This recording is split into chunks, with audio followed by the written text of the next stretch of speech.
Hello, this is Kate from dailytarotgirl.com, and this is your weekly tarot card reading. And today I'm using the Dame Darcy Mermaid Tarot. Okay, so I'm going to start by choosing 3 cards. And this is just going to give us some ideas, insights, inspiration about what we can kind of focus on in the days to come, in the next week or so. Okay, so we'll start with the first card. So we've got Queen of Cups. So we're starting out the week with the Queen of Cups. So she represents kind of like Monday, Tuesday of the upcoming week. And the Queen of Cups, she has a wonderful feminine energy. She's kind of ultra feminine, one of the more sort of nurturing kind of feminine queens. And it's interesting because the 4 suits we've got, you know, cups, pentacles, swords, and wands. And swords and wands are the masculine suits, so they're more about kind of action. They're more masculine. And then the cups and pentacles are more feminine suits. And so here we have the Queen of Cups. And I'm getting a couple things with her. She is about intuition and, you know, trusting your feelings about something and listening to your feelings. So she brings encouragement for you to really tune into your emotions this week, tune into your feelings, and kind of let your feelings, I want to say let your feelings be your guide, but it's about kind of taking your feelings seriously and letting your intuition guide you this week. I feel like she's also about emotional support. I feel like there's 2 meanings here. One is that if you're in an emotionally really strong place, you're in a position to be emotionally supportive for other people. So she kind of, to me, represents kind of the ultimate sort of counselor, someone who is, you know, who can sit there non-judgmentally and really listen and kind of hold the space for someone and be really, you know, empathetic and offer that kind of emotional nourishment and support. So I feel like that may be the role that you find yourself in the beginning of this week.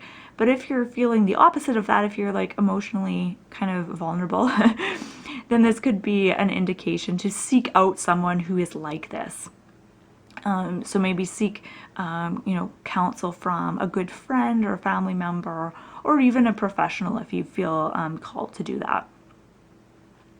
Okay, so moving on to the middle of the week. Ooh, we have the Magician. I love this card, and he's so, he looks like he's kind of like exploding onto the scene with all this business about his head. He looks like he's just like exploding into the reading. I feel like he is kind of like he's popping in here almost magically, like he's just conjuring himself. I feel like he's here to remind you that you are the creator in your life, like you are the magician. It's time for you to recognize that you are in this role of being kind of a conscious creator and being able to create things as you need them. Now this, I want to be clear that I don't feel like that the meaning of this is that you have the power to manifest everything you want. You do, but I feel like that's not the meaning with this card. It's not about you being able to manifest everything that you want. It's about recognizing that everything you're experiencing and everything in your life, on some level, you've created for your own experience and your own growth. So I don't know if you've heard that saying that life doesn't happen to you, it happens for you. And I kind of like that. It's kind of nice to remember that saying, especially if you're not happy with your life or things aren't going good. And if you kind of switch how you look at the situation, and it's like, well, I'm not a victim.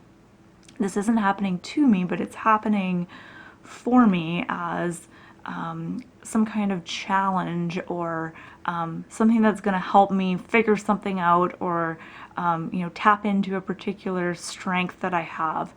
And when you can kind of shift that mindset, and that's when you kind of really step into this role of the magician. And that's when you start to kind of take charge of things, and you feel like you can have an influence on things, and you can manifest things. So I feel like this card is calling you to take responsibility for your life, and take responsibility for everything that you have created in your life, and kind of stepping into your power. I feel like the time has come for you to step into your power. And of course, it's nice that he is next to the Queen of Cups. She has like an exact opposite energy, really. He's kind of all power, he's all action. He's about, writing down your goals, making it happen, taking action, recognizing your own power, taking responsibility. And she is about going within, listening to your intuition, listening to your feelings, kind of nurturing yourself, being gentle with yourself, having empathy for yourself. So she's not about, self-judgment, or, whipping yourself into shape or whatever. So I feel like they have kind of different energies. So only once you've been able to kind of immerse yourself in the energy of the Queen of Cups can you then move on and explore the kind of realm of the Magician. Okay, so then at the end of the week, we have the Emperor. So it's interesting, we have two major arcana cards, the Magician and the Emperor, and then we've got a court card, which is the Queen of Cups. So the Emperor has a very different energy to the other cards. The other cards are bright, they're light, they're exciting, and then we have the Emperor, who's like, he's very dark and foreboding, and kind of looks kind of tired. And he's the card of the weekend. So I think that with the energy of the Magician, if you get too sucked into this energy, and you kind of go towards things full force, it can kind of be draining, and then you can end up feeling a little bit tired on the weekend and kind of needing to sort of rest and rejuvenate. But the Emperor, he's very powerful. He's steering his own ship, as you can see, although he's actually there's someone else's hand here who's assisting him, who's helping him. So he's not doing it all alone, but he is kind of the master of his own ship.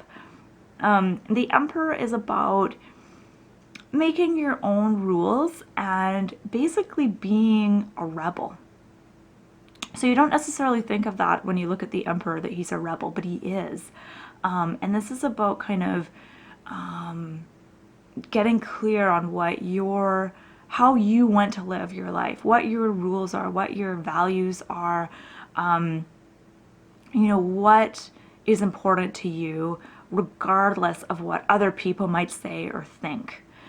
So being able to think independently and kind of be the master of your own ship, or do your own steering in your life. And this can take its toll. Sometimes this, requires a massive amount of self-responsibility and maturity and spiritual growth to do this. It's not an easy task by any means, but when you do the work here with the Queen of Cups and the Magician, kind of sets you up to be in that position of the Emperor. So I feel like the weekend is a good time to do some journaling and get really clear on what your values are. I don't want to say rules, but what your what your standards are, and what kind of a life you want to create for yourself. So yeah, it's an exciting week. I feel like there's a lot of spiritual growth that's going to take place this week. And this week actually has a lot of potential, a lot of power behind it. So I want to wish you the best of luck. I'm really excited about this week, and I want to say have a wonderful week. Thank you so much for watching this reading, and you can find out more about me and more about learning tarot card reading on my website, dailytarotgirl.com.